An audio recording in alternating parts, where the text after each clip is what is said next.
Hi friends, welcome back to our channel. ఈరోజు మనం AP రాష్ట్రంలో వాలంటీర్లపై చేస్తున్న వ్యాఖ్యలపై అయితే ఈరోజు మనం డిస్కస్ చేద్దాం. అయితే వీడియోలోకి వెళ్ళే ముందు మన ఛానల్కి అయితే లైక్ చేసి సబ్స్క్రైబ్ చేసుకోండి. ప్రభుత్వం నుంచే వచ్చే లేటెస్ట్ అప్డేట్ని ఎప్పటికప్పుడైతే మన ఛానల్లో అప్లోడ్ చేస్తూ ఉంటాను. ఇక వీడియోలోకి వెళ్తే మనకు వాలంటీర్ వ్యవస్థపై అయితే పత్రికా ప్రకటనలు కూడా చేశారు.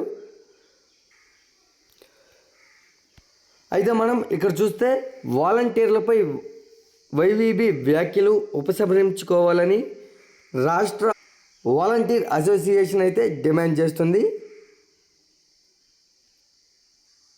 అయితే మనకు వాలంటీర్ల వ్యవస్థను రద్దు చేయాలంటూ మాజీ ఎమ్మెల్సీ పంచాయతీరాజ్ ఛాంబర్ రాష్ట్ర అధ్యక్షుడైతే వైవీబీ రాజేంద్ర ప్రసాద్ చేసిన వ్యాఖ్యలను వెంటనే ఉపసంహరించుకోవాలని అయితే ఆంధ్రప్రదేశ్ వాలంటీర్ అసోసియేషన్ డిమాండ్ అయితే చేసింది.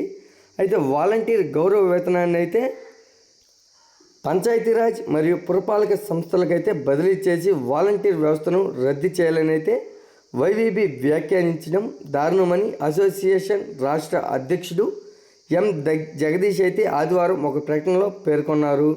అయితే వెంటనే ఆయన ప్రకటనను వెనక్కి తీసుకోవాలని, లేకుంటే రాష్ట్ర వ్యాప్తంగా ఉన్న 2,60,000 మంది వాలంటీర్లంతా వీధి పోరాటాలకు దిగుతామని అయితే ఆయన హెచ్చరించారు.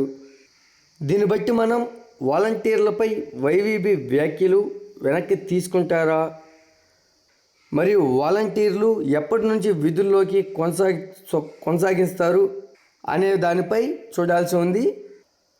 మనకు ఈ వీడియో కనుక నచ్చినట్లయితే లైక్ చేసి సబ్స్క్రైబ్ చేసుకోండి. మరొక లేటెస్ట్ అప్డేట్తో మీ ముందుకు తీసుకొస్తాను. Thanks for watching.